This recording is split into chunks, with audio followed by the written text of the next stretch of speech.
नमस्कार, IBC 24 देख रहे हैं आप और मैं हूं आपके साथ अविनाश कर। 10 बजे रात पूरे दिन की बात में आपका स्वागत है। इस बुलेटिन की शुरुआत करेंगे एक बड़े अपडेट के साथ। ईडी के दावे पर सीएम भूपेश बघेल ने ट्वीट किया है और लिखा है कि जैसा कि मैंने पहले ही कहा था कि Bharatiya Janata party ED, IT, DRI और CBI जैसी एजेंसियों के सहारे छत्तीसगढ़ का चुनाव लड़ना चाहती है। चुनाव के ठीक पहले ईडी ने मेरी छवि धूमिल करके सबसे कुकृत्य प्रयास किया है। यह कांग्रेस की लोकप्रिय सरकार को बदनाम करने का राजनीतिक प्रयास है जो ईडी के माध्यम से किया जा रहा है। महादेव ऐप की कथित जांच के नाम पर ईडी ने पहले मेरे करीबी लोगों को बदनाम करने के लिए उनके घर छापे डाले और अब एक अनजान व्यक्ति के बयान के आधार पर मुझ पर 508 करोड़ लेने का आरोप लगा दिया है। ईडी की चालाकी देखिए कि उस व्यक्ति का बयान जाहिर करने के बाद एक छोटे से वाक्य में लिख दिया कि बयान जांच का विषय है। अगर जांच नहीं हुई है तो एक व्यक्ति के बयान पर प्रेस रिलीज जारी करना न केवल ईडी की नीयत को बताता है बल्कि इसके पीछे केंद्र सरकार की बदनीयती को भी जाहिर करता है। इस समय राज्य में चुनाव हो रहे हैं, सब कुछ चुनाव आयोग के हाथों में है। पुलिस के अलावा CRPF के जवान जांच कर रहे हैं। ऐसे में सवाल ये उठता है कि इतनी बड़ी रकम लेकर लोग किस तरह से छत्तीसगढ़ पहुंच पा रहे हैं। कहीं इसमें भी तो केंद्रीय एजेंसियों की सांठगांठ नहीं चल रही है। कहीं ये रकम उन संदिग्धों में भरकर तो नहीं लाई जा रही जो ईडी के अफसर और सुरक्षा एजेंसियों के साथ विशेष विमान से तो नहीं पहुंचे हैं। तो कई सवाल खड़े किए।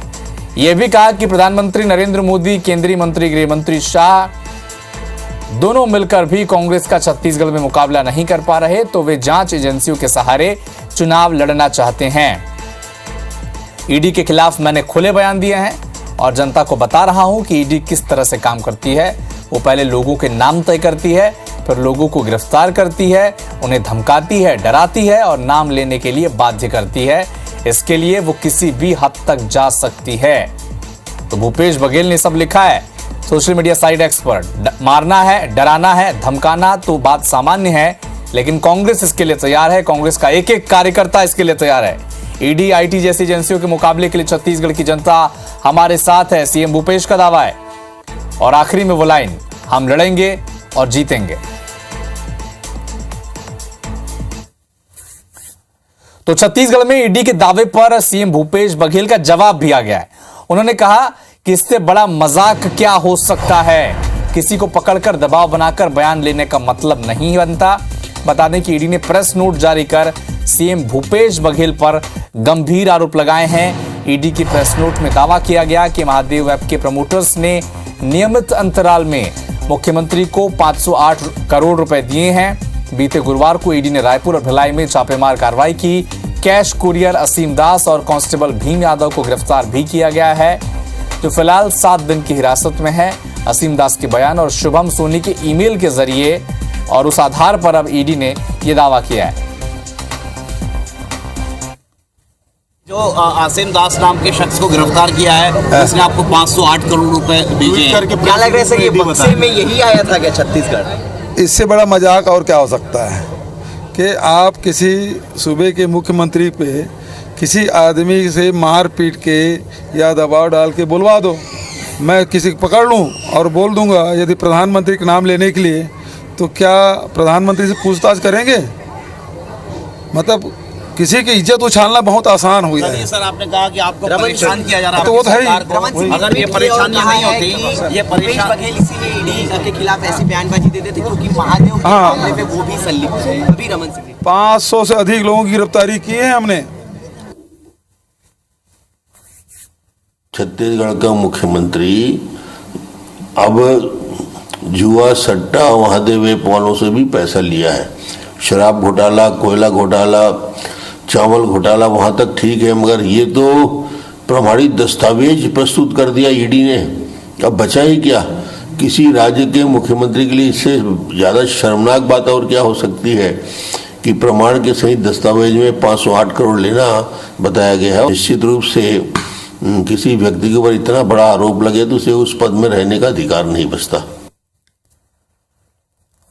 छत्तीसगढ़ में सत्ता वापसी के लिए आज बीजेपी ने अपना घोषणा पत्र जारी किया, मास्टर स्ट्रोक चल दिया है और इस घोषणा पत्र के जरिए ये बताया गया कि कौन कौन से वादे बीजेपी ने छत्तीसगढ़ में जनता के लिए किए हैं। एक रिपोर्ट आपको दिखाते हैं।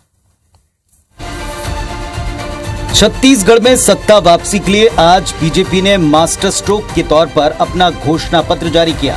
अपने संकल्प पत्र को बीजेपी ने नाम दिया है मोदी की गारंटी। इसे लॉन्च करने पहुंचे देश के गृह मंत्री अमित शाह ने सबसे बड़ा वायदा किसानों और धान को लेकर किया।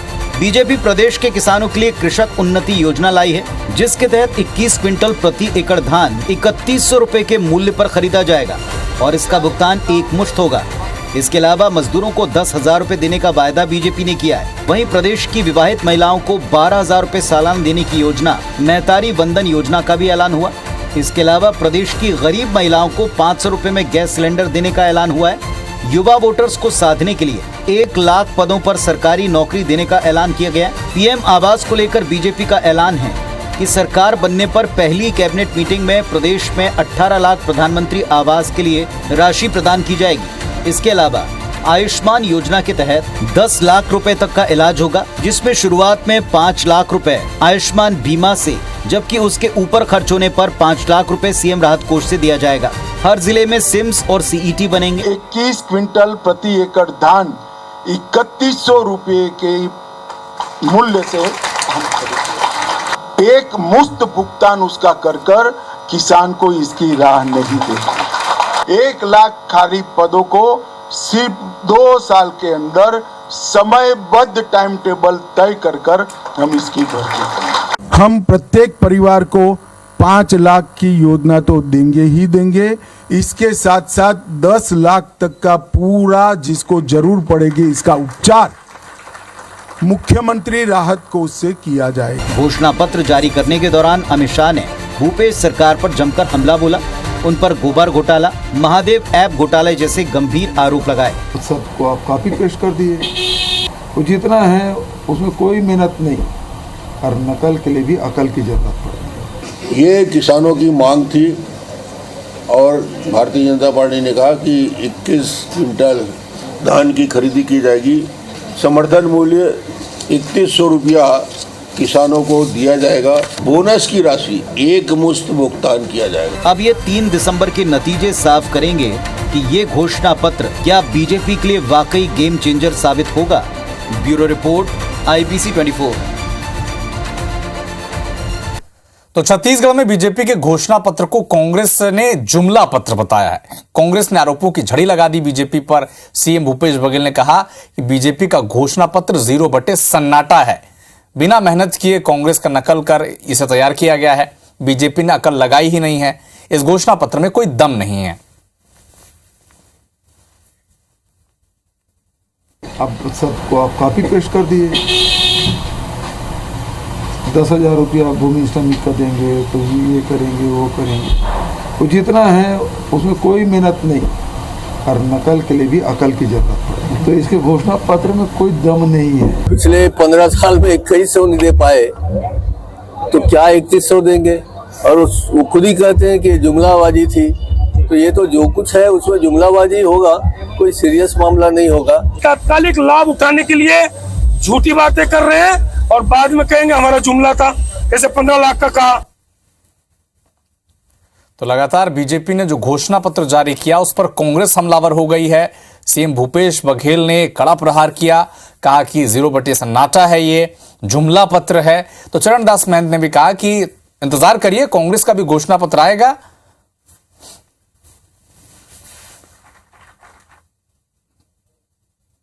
तो बीजेपी के घोषणा पत्र पर एक तरफ जहां बीजेपी ने इसे जबरदस्त बताया, जनता के पक्ष में बताया, तो कांग्रेस ने इसे नकल पत्र बताया और जुमला पत्र बताया।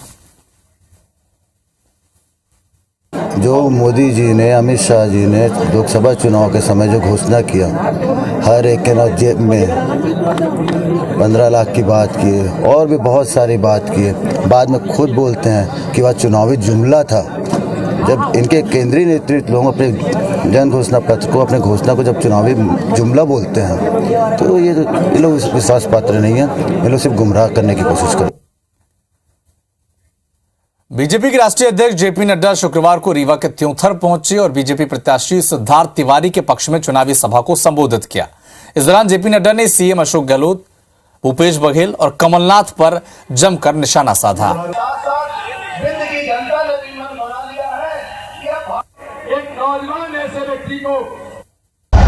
ये चाहे गहलोत हो, चाहे बघेल हो, चाहे कमलनाथ हो, ये मुख्यमंत्री नहीं है, ये कलेक्टर है, कलेक्टर। और इकट्ठा करके दिल्ली दरबार में वहां अर्पित कर देते हैं। सीएम शिवराज सिंह चौहान ने शुक्रवार को दमोह जिले की 2 विधानसभा सीटों में चुनाव प्रचार किया और बटियागढ़ पथरिया में बीजेपी के पक्ष में वोट मांगा।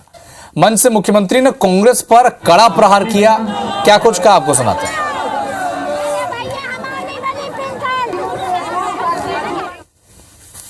परेशानियों का अंत होगा।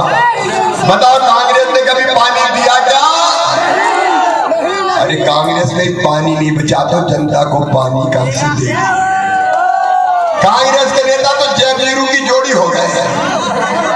हम नहीं कह रहे, वही कह रहे, बोले हम तो जय वीरू हैं। मैं क्या जय वीरू तो गाने गाओ जाके, राजनीति में तुम्हारा क्या काम है? मंदसौर में चुनावी रैली करने पहुंचे कमलनाथ ने शिवराज सरकार पर कड़ा प्रहार किया, किसानों को रिझाने की कोशिश की। मंच से कमलनाथ ने कहा कि कांग्रेस की सरकार बनी तो फिर से किसानों का कर्जा माफ करेंगे। उन्होंने कहा कि शिवराज सरकार में युवा बेरोजगार है, किसानों को फसल का उचित दाम मिल नहीं रहा। अगर कांग्रेस की सरकार बनी तो हम किसानों को 5 हॉर्स पावर तक की सिंचाई पंप के लिए फ्री में बिजली देंगे। हमारे मंदसौर में 1,01,000 किसानों का 390 करोड़ का कर्जा माफ किया। कौन सी गलती करी मैंने अगर कर्जा माफ किया? कौन सा पाप मैंने किया? ये नौजवानों इसकी आवाज नहीं सुन सकते। वो किसानों की समस्या को देख नहीं चलते, इनकी कान नहीं चलती, आंख नहीं चलते, मुंह बहुत चलता है। केंद्रीय मंत्री ज्योतिरादित्य सिंधिया अशोकनगर पहुंचे और उन्होंने वहां पर बीजेपी के पक्ष में प्रचार किया। शाडोरा में बीजेपी प्रत्याशी जजपाल सिंह के पक्ष में सभा को संबोधित किया। शाडोरा में सिंधिया ने कहा कि मैं सिंधिया सितारों की तरह मंच से अदाकारी दिखाते देखे गए और कांग्रेस पर जमकर निशाना साधा। अगर ये कांग्रेस की सरकार वापस आई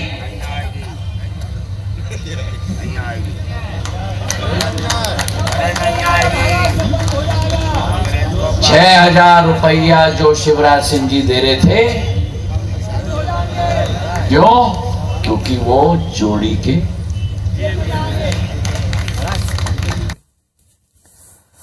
तो केंद्रीय मंत्री ज्योतिरादित्य सिंधिया ने गुरुवार को गुना के बमोरी में चुनावी सभा को संबोधित किया, बीजेपी प्रत्याशी को जिताने की अपील की।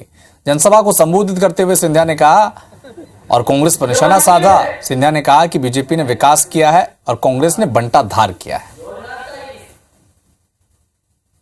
आपके पास भारतीय जनता पार्टी की डबल इंजन की सरकार है और दूसरे तरफ आपके पास बिना इंजन की सरकार है। एक तरफ आपके पास तलवार और धार है और दूसरे तरफ आपके पास बंटाधार।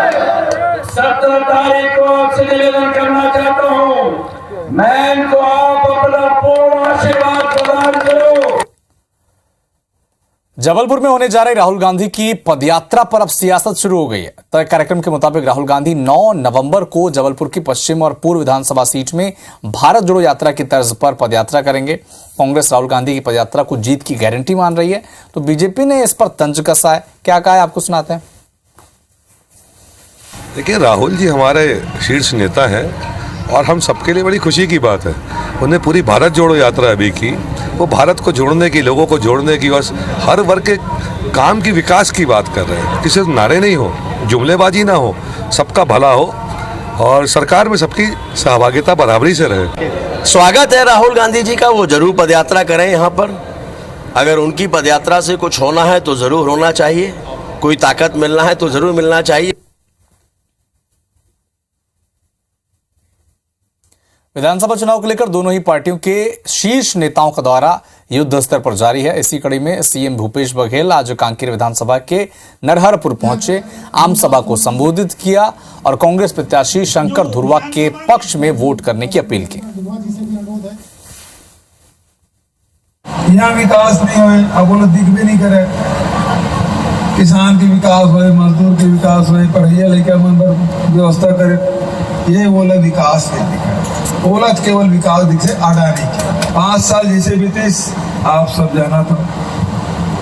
अब अगले 5 वर्ष में जब आपके आशीर्वाद मिली तो हम का काम करते, तो पहले जिन बात है तेला था हम पहले पूरा कर दे। हम 20 क्विंटल धान खरीदो के 1 तारीख के शुरू हो गए कि नहीं हो गए। विधानसभा चुनाव में जीत हासिल करने के लिए तमाम राजनीतिक पार्टियां जीतोड़ मेहनत कर रही हैं। इसी कड़ी में मुख्यमंत्री भूपेश बघेल पखांजूर पहुंचे, पुराना बाजार में सभा को संबोधित किया और अंतागढ़ विधानसभा से कांग्रेस के प्रत्याशी रूप सिंह पोटाई के पक्ष में प्रचार किया। किसान, मजदूर, पढ़ाई और चिकित्सा से जुड़े कई वादे भी किए। तो 3 भूत लोग अंतागढ़ में मंडरा रहे हैं, लेकिन मैं जानता हूं अंतागढ़ के मतदाताओं को भूत उतारना आता है आप लोगों को। मैं तो अंतागढ़ विधानसभा नहीं, मैं तो समझता हूँ पूरे छत्तीसगढ़ को एक किसान, मजदूर, हर वर्ग के, हर जाति के लोग को लाभ मिलेगा।